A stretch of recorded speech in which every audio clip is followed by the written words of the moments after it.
ನಮಸ್ಕಾರ. ರಿವ್ಯೂ ಚಾನಲ್ಗೆ ಸ್ವಾಗತ. ನಾನು ಸೌಖ್ಯ ಗಾಂವ್ಕರ್. ರಾಜ್ಯ ಸರ್ಕಾರ ಬಹಳ ದೊಡ್ಡ ಅನ್ಯಾಯ ಮಾಡ್ತಾ ರಾಜ್ಯಕ್ಕೆ, ಇದು ಇಡೀ ರಾಜ್ಯದ ಜನ ಬಹಳ ಬೇಸರದಿಂದ ಹೇಳ್ತಿರುವಂತಹ ವಿಚಾರ ನೋಡಿ. 3 ವರ್ಷ ಕಂಪ್ಲೀಟ್ ಆಗ್ತಿದೆ, ಸಾಧನಾ ಸಮಾವೇಶ ಮಾಡೋಕೆ ಹೊರಟಿದೆ ಸರ್ಕಾರ. ಈ ಟೈಮಲ್ಲಿ ಹೊರ ಬೀಳ್ತಿರುವ ಸೀಕ್ರೆಟ್ ಏನು? ಅಸಲಿಗೆ ಸಿದ್ದರಾಮಯ್ಯ ಸರ್ಕಾರ ಎಂತಹ ಸಂಕಷ್ಟದಲ್ಲಿ ಸಿಕ್ಕಾಕೊಂಡಿದೆ ನೋಡಿ. ಡೀಟೇಲ್ಸ್ ಇಡ್ತಾ ಹೋಗ್ತೀವಿ. ಇದರ ನಡುವೆ ಮುಸಲ್ಮಾನರ ಬೇಡಿಕೆಗಳು ಸರ್ಕಾರವನ್ನು ಬೆಚ್ಚಿ ಬೀಳಿಸಿರೋದು ನೋಡ್ತಾ ಹೋಗೋಣ ಒನ್ ಬೈ ಒನ್. ಮಿಸ್ ಮಾಡಿದೆ ನಮ್ಮ ಚಾನಲ್ನ ಸಬ್ಸ್ಕ್ರೈಬ್ ಮಾಡಿ, ನಿಮ್ಮ ಅಭಿಪ್ರಾಯ ಕಮೆಂಟ್ ಮಾಡಿ ತಿಳಿಸಿ. ಎಸ್ ವೀಕ್ಷಕರೇ, ಕರ್ನಾಟಕದಲ್ಲಿ 3 ವರ್ಷ ಕಂಪ್ಲೀಟ್ ಆಗ್ತಿದೆ, ಗ್ಯಾರಂಟಿಗಳನ್ನು ಕೊಟ್ಟಿದ್ದೀವಿ, ಅಭಿವೃದ್ಧಿನೂ ಮಾಡಿದ್ದೀವಿ ಅಂತ ಸಾಧನಾ ಸಮಾವೇಶ ಮಾಡೋಕೆ ಹೊರಟಿದ್ದಾರೆ. ಅದರ ಅಸಲಿಯತ್ತು ಏನು ನೋಡಿ. 12 ಸಾಮಾಜಿಕ ಭದ್ರತೆಗೆ ಅಂತ ಕೊಡಬೇಕಾಗಿರುವಂಥ ಸೌಲಭ್ಯಗಳಿಂದ, ಪಿಂಚಣಿಗಳಿಂದ ರಾಜ್ಯ ಅದು ಸಿಗದೆ ಈಗ ಸಂಕಷ್ಟಕ್ಕೆ ಸಿಕ್ಕಾಕೊಂಡಿರೋದು.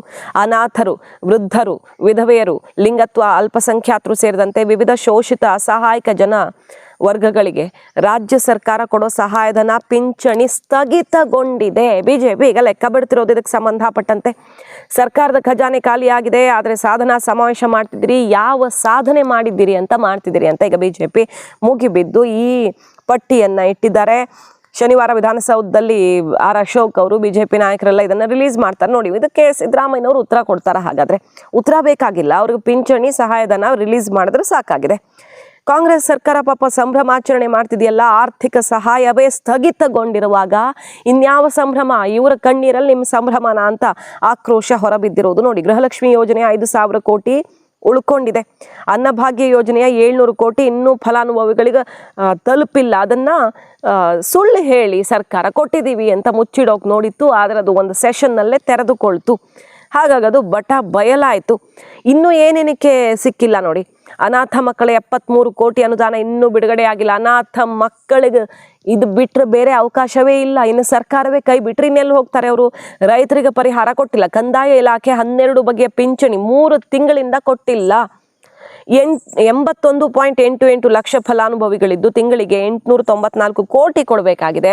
ಪ್ರತಿ ವರ್ಷ ಬಜೆಟಲ್ಲಿ 10,736 ಕೋಟಿ ಮೀಸಲಿಟ್ಟರು. ಈ ಹಣ ಫಲಾನುಭವಿಗಳಿಗೆ ತಲುಪಿಲ್ಲ. ಸೊ ಮೀಸಲಿಟ್ಟು ಬಜೆಟಲ್ಲಿ ಘೋಷಣೆ ಮಾಡ್ತಿದ್ದಾರೆ, ಬಿಟ್ಟರೆ ಫಲಾನುಭವಿಗಳಿಗೆ ನಯಾ ಪೈಸೆ ಸಿಕ್ಕಿಲ್ಲ. 3 ತಿಂಗಳಿಂದ ಅವರು ಅನಾಥರಾಗಿದ್ದಾರೆ ಅನ್ನೋದು ಗೊತ್ತಾಗ್ತಿದೆ ನೋಡಿ. ಇನ್ನು ಉಸ್ತುವಾರಿ ಸಚಿವರು ಕಮಿಷನ್ಗೆ ಮಾತ್ರ ಸ್ಪಂದಿಸ್ತಿದ್ದಾರೆ, ಇನ್ನೇನಕ್ಕೂ ಸ್ಪಂದಿಸ್ತಿಲ್ಲ ಅನ್ನೋ ಆಕ್ರೋಶ ಹೊರಬಿದ್ದಿದೆ. ಜನಸ್ಪಂದನ ಸಭೆ ಮಾಡ್ತಾರೆ, ಆದರೆ ಕಮಿಷನ್ ಮಾತ್ರ ಪಡ್ಕೊಂಡು ಬರ್ತಿದ್ದಾರೆ. ಪ್ರತಿ 15 ದಿನಕ್ಕೆ ಬೆಂಗಳೂರು ಸಿಟಿ ಪ್ರದಕ್ಷಿಣೆ ಮಾಡೋದಾಗಿ ಸಿದ್ದರಾಮಯ್ಯನವರು ಹೇಳಿದ್ದಾರೆ. ಕಮಿಷನ್ ಹಿಂದೆ ಬಿದ್ದಿದ್ದಾರೆ ಪಾಪ ಮುಖ್ಯಮಂತ್ರಿಗಳೇ ಖುದ್ದಾಗಿ ಅಂತ ವಾಗ್ದಾಳಿ ನಡೆಸಿರೋದು. ಈ ಖಾತಾ, ಬಿ ಖಾತಾ, ಎ ಖಾತಾ ಅನ್ಕೊಂಡು ಈಗ ಡಿ ಕೆ ಶಿವಕುಮಾರ್ ಅವರು ಲಂಚ ಇಲ್ಲದೆ ನಿಮಗೆ ಎ ಖಾತಾ ಅಂತಿದ್ದಾರಲ್ಲ, ವರ್ಗಾವಣೆ ಮಾಡಿಕೊಡೋದಕ್ಕೆ ಭರವಸೆ ಕೊಟ್ಟಿದ್ದಾರಲ್ಲ, ಅವರೆಲ್ಲ ಕೊಳ್ಳೆ ಹೊಡೆದು ಆಮೇಲೆ ಬಾಗಿಲು ಹಾಕ್ತಿದ್ದೀರಿ. ಅಧಿಕಾರಿಗಳು ದೋಚಿದ್ದಾರೆ, ಆಲ್ರೆಡಿ ಹಣ ಲೂಟಿ ಮಾಡ್ತಿದ್ದಾರೆ ಜನರಿಂದ. ಇದಕ್ಕೆಲ್ಲ ಹೆಂಗೆ ಉತ್ತರ ಕೊಡ್ತೀರಿ ನೀವು? ಈ ಜನಸ್ಪಂದನ ಕೆಲಸವನ್ನ ಮಾಡದೆ ದೋಚೋ ಕೆಲಸ ಮಾಡ್ತಿದ್ದೀರಿ. ಈ ಸಂಭ್ರಮಾಚರಣೆ, ಸಾಧನಾ ಸಮಾವೇಶ ಮಾಡಕ್ ನಾಚಿಕೆ ಆಗಲ್ವಾ ನಿಮ್ಗೆ ಅಂತ ಮುಗಿಬಿದ್ದಿರೋದು. ಪ್ರತಿ ತಿಂಗಳು ಕಟ್ಟಬೇಕಾಗಿತ್ತು ಅಂತ ಏನೋ ಕೆಲವರಿಗೆ ಎಲ್ಲೋ ಒಂದು ಕಡೆ ಯಾವುದೋ ಒಂದು ತಾಲೂಕಲ್ಲಿ ಏನೋ ಮಿಸ್ ಆಗಿರ್ತೈತೆ, ಒಂದು 5 ಜನಕ್ಕೋ ಅದು ಬೇಡ, ಅದನ್ನು ನಾನು ಕೇಳ್ತಾ ಇಲ್ಲ. ಇಡೀ ರಾಜ್ಯದಲ್ಲಿ ಇವತ್ತು ಈ ಬಡವರಿಗೆ, ದೀನ ದಲಿತರಿಗೆ ಸೇರಬೇಕಾಗಿದ್ದಂಥ ಹಣ ಕೊಡೋಕ್ಕೂ ಯೋಗ್ಯತೆ ಇಲ್ದವರು ನೀವು ಯಾವ ಪುರುಷಾರ್ಥಕ್ಕೆ 19ನೇ ತಾರೀಕು ಸಮಾವೇಶ ಮಾಡ್ತಾ ಇದ್ದೀರಾ? ಪರಮೇಶ್ವರ್ ಇನ್ವಿಟೇಷನ್ ತಗೊಂಡು ಇವತ್ತು ಡಿ ಕೆ ಶಿವಕುಮಾರ್ ಮನೆಗೂ ಹೋಗಿದ್ರಂತೆ. ಎಲ್ಲ ಮಂತ್ರಿಗಳ ಮನೆಗೆ ಸುತ್ತಾ ಇದ್ದಾರೆ ಪರಮೇಶ್ವರ್ ಅವರು, ಬನ್ನಿ ಕಾರ್ಯಕ್ರಮಕ್ಕೆ ಅಂತ. ಯಾವ ಮುಖ ಇಟ್ಕೊಂಡು ಹೋಗ್ತಾ ಇದ್ದೀರಾ? ಪೆನ್ಷನ್ ಕೊಡಕ್ಕೆ ಯೋಗ್ಯತೆ ಇಲ್ಲ ನೀವು, ಸಾಧನಾ ಸಮಾವೇಶ ಮಾಡಕ್ಕೆ ನಿಮ್ಗೇನು ಯೋಗ್ಯತೆ ಇದೆ? ನಿಮಗೆ ಆ ಯೋಗ್ಯತೆ ಇದೆಯಾ ನಿಮಗೆ ಸಾಧನಾ ಸಮಾವೇಶ ಮಾಡಕ್ಕೆ? ಆಶಾ ಕಾರ್ಯಕರ್ತರದ್ದು ಹೇಳಿದ್ರಿ ನೀವು, ಅವ್ರಿಗೆ 3-4 ತಿಂಗಳಿಂದ ಗೌರವಧನ ಬಾಕಿ ಇದೆ ಅವ್ರಿಗೆ. ಸಿದ್ದರಾಮಯ್ಯ ಮ್ಯಾನಿಫೆಸ್ಟೋದಲ್ಲಿ ಹೇಳಿದ್ರು 10,000 ರೂಪಾಯಿ ನಾವು ಕೊಡ್ತೀರಿ ಅಂತ. ಸಿದ್ದರಾಮಯ್ಯ ನಾನು ನುಡಿದಂತೆ ನಡೆದ ಸರ್ಕಾರ. ಸಿದ್ದರಾಮಯ್ಯ ಹೇಳಿದ್ರು ನಾನು ನುಡಿದಂತೆ ಸರ್ಕಾರ. ಏನ್ ನುಡಿದೆ ಅಲ್ಲಪ್ಪ ನೀನು? ನುಡಿದು 3 ವರ್ಷ ಆಯ್ತಲ್ಲ, ಏನ್ ಪಿಟೀಲ್ ಬಾರಿಸ್ತಾ ಇದ್ದೀರಾ ಎಲ್ಲನ? ನುಡಿದಂತ ಸರ್ಕಾರ ಅಲ್ಲನಪ್ಪ. ಕೊಡ್ತೀನಿ ಅಂತ ನೀನೇ ನಿಮ್ಮ ಮ್ಯಾನಿಫೆಸ್ಟೋದಲ್ಲಿ ಹಾಕಿದ್ದಲ್ಲ 10,000 ಕೊಟ್ಟ್ಯಾ? ಮತ್ತೆ ಏನು ಸಾಧನ ಸಮಾವೇಶ ಮಾಡ್ತಾ ಇದ್ದೀರಾ? ಹೇಳಿದ್ದು ಕೊಟ್ಟಿಲ್ಲ. ಹಿಂದೆ ಇದ್ದಂತ ಎಲ್ಲ ಸರ್ಕಾರಗಳು ಕೊಟ್ಟಂತ ಪೆನ್ಷನ್ ಕೊಡಕ್ ನಿಮ್ಮ ಹತ್ರ ಯೋಗ್ಯತೆ ಇಲ್ಲ. ಇವತ್ತು ಅಂಗನವಾಡಿ ಕಾರ್ಯಕರ್ತರು ಬೀದಿಗಿಳಿದು ಪ್ರತಿಭಟನೆ ಮಾಡ್ತಾ ಇದ್ದಾರೆ. ಕೊಟ್ಟಿಲ್ಲ ಮತ್ತು 1,000 ರೂಪಾಯಿ ಜಾಸ್ತಿ ಮಾಡಿ ನಮ್ಗೆ ಕೊಡಿ ಅಂತ ಅವರು ಕೂಡ ಪ್ರತಿಭಟನೆ ಮಾಡ್ತಾ ಇದ್ದಾರೆ. ಬಟ್ ಆ ಕಿಂಚತ್ತೂ ಕೂಡ ಅವ್ರ ಪ್ರತಿಭಟನೆಗೆ ಸ್ಪಂದನೆ ಇಲ್ಲ. ರಾಜ್ಯ ಸರ್ಕಾರ ಅವ್ರ ಮನವಿ ತಗೊಳಕ್ಕೂ ಯೋಗ್ಯತೆ ಇಲ್ಲ ನಿಮ್ಮ ಹತ್ರ. ಈ ಪರಿಸ್ಥಿತಿ ಮತ್ತೆ KSRTC ಮತ್ತೆ BMTC ಈ ತರ ಸಾರಿಗೆ ಸಂಸ್ಥೆಗಳೇನಿದೆ, NW KSRTC ಎಲ್ಲರೂ ಕೂಡ ಹಿಂದೇನೆ ಸ್ಟ್ರೈಕ್ ಕಾಲ್ ಮಾಡಿದ್ರು. ಏನೋ ಸಬೂಬ್ ಹೇಳಿದ್ರಿ 2 ತಿಂಗಳಲ್ಲಿ ಸಾಲ್ವ್ ಮಾಡ್ತೀನಿ ಅಂತ. ಕೊಟ್ಟ ಮಾತಿಗೆ ತಪ್ಪಿದ್ರಿ. ಮತ್ತೆ 2 ತಿಂಗಳು ಬಂತು. ಮತ್ತೆ CM ಕರೆದು ಹೇಳಿದ್ರು ಇನ್ನು 2 ತಿಂಗಳು ಟೈಮ್ ಕೊಡಿ, ಸಾಲ್ವ್ ಮಾಡ್ತೀನಿ ಅಂದ್ರು. 3 ತಿಂಗಳಾಯ್ತು, ಸಾಲ್ವ್ ಆಗಿಲ್ಲ. ಈಗ ಮತ್ತೆ 22ನೇ ತಾರೀಕು ಅವರ ಸ್ಟ್ರೈಕ್ ಮಾಡ್ತಾ ಇದ್ದಾರೆ. 20ನೇ ತಾರೀಕು ಮಾಡ್ತಾ ಇದ್ದಾರೆ.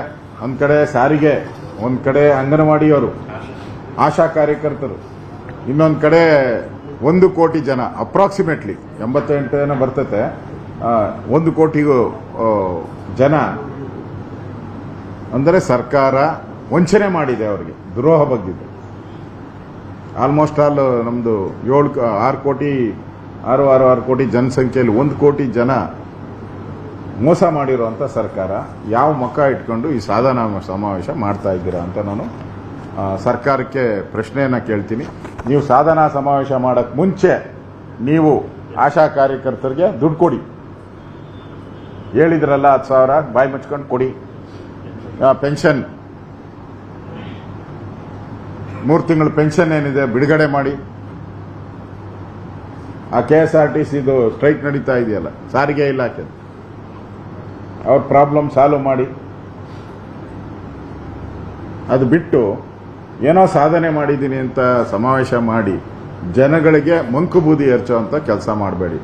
3 ವರ್ಷದಿಂದ ನೋಡಿದ್ದಾರೆ, ನೀವು ಮಂಕುಬೂದಿ ಎರಚಿರೋದನ್ನ ನೋಡಿದ್ದಾರೆ. ಜನ ದಾರಿಯಲ್ಲಿ ನಿಮ್ಮನ್ನ ನಿಲ್ಲಿಸಿ ಪ್ರಶ್ನೆ ಮಾಡುವಂತ ಕಾಲ ಬಂದ್ಬಿಟ್ಟಿದೆ ನಿಮ್ಗೆ. ಇದ್ರ ನಡುವೆ ನೋಡಿ, ಈ ಮುಸಲ್ಮಾನರ ಸಮಾವೇಶ ಆಯ್ತು ನಿನ್ನೆ.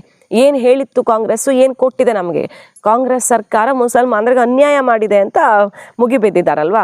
2B ಮೀಸಲು ಜಾರಿ, ಗೋಹತ್ಯೆ ನಿಷೇಧ ರದ್ದತಿ, ಗೋಹತ್ಯೆ ನಿಷೇಧ ಇರಬಾರ್ದು, ತೆಗಿಬೇಕದನ್ನ ಅಂತ ಪಟ್ಟು ಹಿಡಿದಿದ್ದಾರೆ. 10ರಲ್ಲಿ 1 ಭರವಸೆ ಮಾತ್ರ ಈಡೇರಿಸಿದೆ, ಇನ್ನೇನನ್ನು ಈಡೇರಿಸಿಲ್ಲ. ಹಿಜಾಬು ಅದು ಮೊನ್ನೆ ತರಾತುರಿಯಲ್ಲಿ ಎಲ್ಲೂ ಮುಸಲ್ಮಾನರು ತಿರುಗಿ ಬಿದ್ದಿದ್ದಾರೋ ಅಂತ ಮಾಡಿರೋದು ಇನ್ನೇನು ಈಡೇರಿಸಿಲ್ಲ ಅಂತ ಹೇಳ್ತಿದ್ದಾರೆ.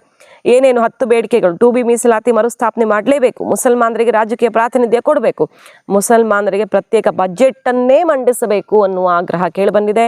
ಕರ್ನಾಟಕದಲ್ಲಿ ಮುಸಲ್ಮಾನರಿಗಾಗಿ ಪ್ರತ್ಯೇಕ ಬಜೆಟ್ಗೆ ಕೋರಿಕೆ. ಜಾನುವಾರು ಹತ್ಯೆ ಪ್ರತಿಬಂಧಕ ಕಾಯ್ದೆ ವಾಪಸ್ ಪಡ್ಕೊಳ್ಬೇಕು, ಗೋಹತ್ಯೆ ನಿಷೇಧ ಮಾಡಲೇಬಾರ್ದು, ಹೆರಿಕೆ ಮಾಡಬಾರ್ದು, ಮುಸಲ್ಮಾನರಿಗೆ ಅನ್ಯಾಯ ಆಗುತ್ತೆ ಅಂತ ಮುಗಿಬಿದ್ದಿದ್ದಾರೆ. 1,000 ಕೋಟಿ ರೂಪಾಯಿ ಅನುದಾನ ಮುಸಲ್ಮಾನರಿಗೆ ಕೊಡ್ತೀನಿ ಅಂತ ಹೇಳಿದ್ರ ಸಿದ್ದರಾಮಯ್ಯನವರೇ, ಕೊಡಲೇಬೇಕು. ನೀವು ವಕ್ಫ್ ಆಸ್ತಿ ರಕ್ಷಣೆಗಾಗಿ ಯೋಜನೆಯನ್ನು ಮಾಡಬೇಕು, ಕೂಡಲೇ ಜಾತಿ ಗಣತಿ ಜಾರಿಗೊಳಿಸಬೇಕು. ಇಂತಹ ಬೇಡಿಕೆಗಳು ಒಂದಲ್ಲ ಎರಡಲ್ಲ 10 ಇರೋದೀಗ.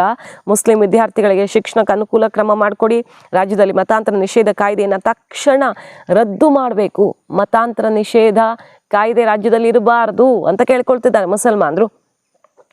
ಮತದಾರರ ಪಟ್ಟಿ ಪರಿಷ್ಕರಣೆ ವಿರುದ್ಧ ವಿಧಾನಸಭೆಯಲ್ಲಿ ನಿರ್ಣಯ ಕೈಗೊಳ್ಳಬೇಕು, SIR ಆಗಬಾರ್ದು ಕರ್ನಾಟಕದಲ್ಲಿ ಅನ್ನುವಂಥ ಬೇಡಿಕೆ ಇಟ್ಟಿದ್ದಾರೆ. ಸೊ ಮುಸ್ಲಿಮರ ಹಕ್ಕುಗಳಿಗೆ ಮತ್ತು ಅಸ್ಮಿತೆಗಳಿಗೆ ನಡೀತಿರೋ ಹೋರಾಟ ಇದು. ಈ ಹೋರಾಟವನ್ನು ತಡೆಯೋ ಪ್ರಯತ್ನ ಆಗ್ತಿದೆ. ಈ ಸಮಾವೇಶ ಸರ್ಕಾರ ಹಾಗೂ ಕಾಂಗ್ರೆಸ್ ಪಕ್ಷದ ವಿರುದ್ಧ ಅಲ್ಲ ಅಂತ ಹೋರಾಟಗಾರರು ಹೇಳ್ತಿದ್ದಾರೆ, ಬಟ್ ತಮ್ಮ ಹಕ್ಕುಗಳ ಸ್ಥಾಪನೆಗೆ ಅಂತ ಹೇಳ್ತಿದ್ದಾರೆ. ಸೊ ಒಂದು ಕಡೆ ಗ್ಯಾರಂಟಿಗಳಿಂದಾಗಿ ಅಭಿವೃದ್ಧಿಗೆ ಇಷ್ಟು ದೊಡ್ಡ ಸಂಕಷ್ಟ ಎದುರಾಗಿದೆ, ಮತ್ತೊಂದು ಕಡೆ ಮುಸ್ಲಿಂ ವೋಟ್ ಬ್ಯಾಂಕು ಸರ್ಕಾರವನ್ನು ಶೇಕ್ ಮಾಡೋ ಸಂದೇಶ ಕೊಡ್ತಿದೆ. ಮುಸಲ್ಮಾನರಿಗೆ ಪ್ರತ್ಯೇಕ ಬಜೆಟ್ಟು ಮತ್ತು SIR ಆಗಲೇಬಾರ್ದು ಸೇರಿದಂತೆ ಬಹಳಷ್ಟು ವಿಚಾರಗಳಿವೆ.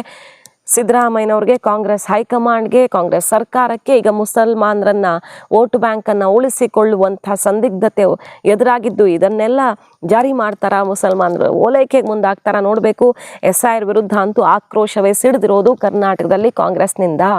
86 ಲಕ್ಷ ಡಿಲೀಟ್ ಆಗಿಬಿಟ್ರೆ ಹೆಚ್ಚು ಕಮ್ಮಿ 86-90 ಲಕ್ಷ ವೋಟ್ ಡಿಲೀಟ್ ಮಾಡೋಕೆ ಹೊರಟಿದೆ ಬಿಜೆಪಿ. ಕೇಂದ್ರ ಸರ್ಕಾರ, ಚುನಾವಣಾ ಆಯೋಗ ಎಲ್ಲ ಸೇರಿಕೊಂಡು ನಮಗೆ 106 ಕ್ಷೇತ್ರಗಳೇ ಕೈತಪ್ಪು ಹೋಗ್ತವೆ ಅನ್ನುವಂಥ ರಿಪೋರ್ಟು ಬೆಚ್ಚ ಬೀಳಿಸಿದೆಯಂತೆ ಕಾಂಗ್ರೆಸ್ ಅನ್ನ. ಇಷ್ಟೆಲ್ಲ ನಡೀತಿದೆ ರಾಜ್ಯದಲ್ಲಿ. ಸೊ ಇದ್ರ ನಡುವೆ ಸಾಧನಾ ಸಮಾವೇಶ ಮಾಡ್ತಾರ ಸಿದ್ದರಾಮಯ್ಯನವರು ಮಾಡಬಾರ್ದು, ನಾನೇ CM ಆಗಿ ಮಾಡಬೇಕು ಅನ್ನೋ ಟಾರ್ಗೆಟ್ ಇಟ್ಕೊಂಡಿರೋ DK ಶಿವಕುಮಾರ್ ಅವ್ರಿಗೂ ಈಗ ಇದೆಲ್ಲ ಸಾಧ್ಯವಾಗುತ್ತೋ ಇಲ್ವೋ ಗೊತ್ತಿಲ್ಲ. ಕೇರಳಕ್ಕೆ ಬರ್ತಿರೋ ರಾಹುಲ್ ಗಾಂಧಿ ಅವ್ರನ್ನ ಭೇಟಿಯಾಗುವ ಪ್ರಯತ್ನ ಮಾಡ್ತಿದ್ದಾರೆ ಬಿಟ್ರೆ ಇನ್ನೇನು ಬೆಳವಣಿಗೆಗಳಾಗೋ ಥರನೂ ಕಾಣಿಸ್ತಿಲ್ಲ. ಕುರ್ಚಿ ಜಟಾಪಟಿ ನೆಕ್ಸ್ಟ್ ಬೇರೆ ಆಯಾಮ ಪಡ್ಕೊಳ್ಬಹುದು ಮುಂದಿನ ದಿನಗಳಲ್ಲಿ ಅಂತ ಅನಿಸ್ತಿದೆ. ಇದರ ನಡುವೆಯೂ ಸಾಧನಾ ಸಮಾವೇಶ ಯಾಕೆ ಬೇಕಿತ್ತು ನಿಮಗೆ ಅಂತ ಈಗ ಪ್ರತಿಪಕ್ಷಗಳು ಮುಗಿಬಿದ್ದಿರೋದು ಕೈ ವಿರುದ್ಧ. ಮಾಹಿತಿ ಇಷ್ಟ ಆಗಿದ್ರೆ ಮಿಸ್ ಮಾಡದೆ ನಮ್ಮ ಚಾನಲ್ನ ಸಬ್ಸ್ಕ್ರೈಬ್ ಮಾಡಿ, ನಿಮ್ಮ ಅಭಿಪ್ರಾಯ ಕಮೆಂಟ್ ಮಾಡಿ ತಿಳಿಸಿ. Thank you.